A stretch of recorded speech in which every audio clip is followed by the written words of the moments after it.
Jean-Michel Basquiat, From Graffiti to Glory.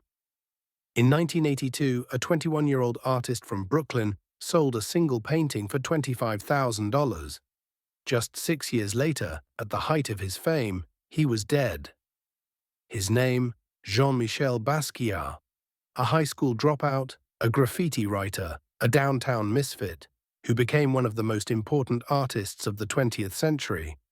He turned spray paint into poetry, he turned chaos into canvas, and he turned a short, turbulent life into a legend. This is the electric story of Jean-Michel Basquiat. Jean-Michel Basquiat was born in 1960 in Brooklyn, New York. His mother, Matilda, was Puerto Rican and encouraged his love of art. She took him to museums, bought him sketchbooks, and told him he would be famous one day. His father, Gerard, was Haitian and strict. Their household was often turbulent. By age 7, Jean-Michel had been hit by a car and spent months recovering. To pass the time, he studied a medical book his mother gave him, and anatomy drawings would later fill his art. By 17, restless and rebellious, Basquiat dropped out of high school. He ran away, sleeping on park benches, painting graffiti on walls, and selling postcards to survive. In the late 1970s, New York was broke, dangerous, and alive with graffiti. Basquiat teamed up with a friend to create cryptic messages under the tag SAMO, short for same old shit. They weren't just graffiti, they were poems sprayed on walls. Playing art with daddy's money. Life is confusing at this point, the downtown art crowd noticed. Basquiat was no ordinary graffiti kid, he was making philosophy on the street. Basquiat crashed into the downtown art world, clubs like CBGB, artists like Keith Haring, musicians like Madonna. He painted on doors, walls, and canvases scavenged from the street.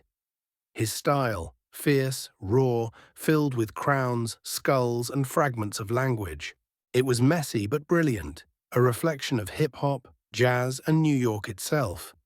In 1981, critic René Ricard wrote The Radiant Child, an article that declared Basquiat the new art star. Almost overnight, galleries wanted him, collectors lined up. By 1982, Basquiat was 21 and showing at major galleries in New York, Los Angeles, and Europe. Basquiat's signature symbol was the crown. He used it to honor heroes, jazz musicians, athletes, black icons erased from history. He said, "I'm not a real person, I'm a legend."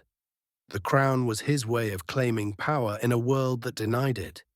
His paintings shouted about race, identity, and injustice, but in his own visual language of crowns, skulls, and scribbled words. Basquiat's rise was meteoric. By 22, he was selling paintings for thousands. He partied at Studio 54, dated Madonna, and appeared on the cover of the New York Times magazine.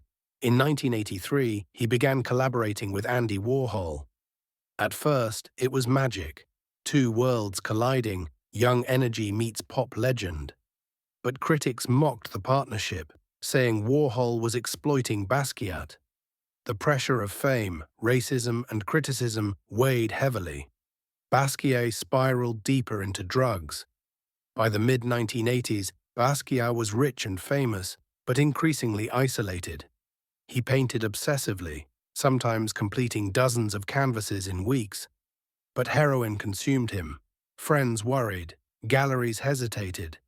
In 1987, Warhol died suddenly, and Basquiat was devastated. He sank deeper into addiction.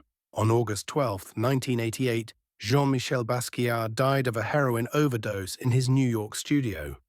He was 27 years old. Basquiat's career lasted barely a decade, but his impact, immense.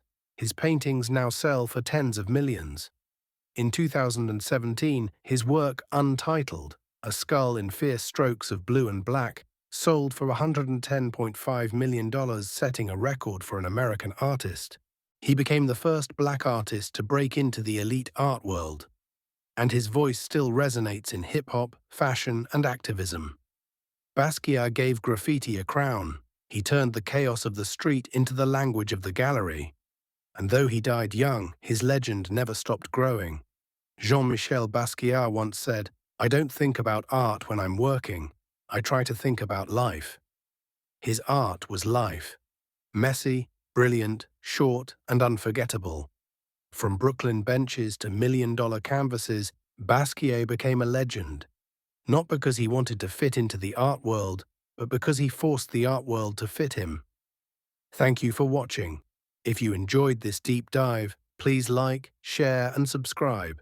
It helps the channel grow, and I'll keep bringing you more raw, electric, and inspiring stories from art history.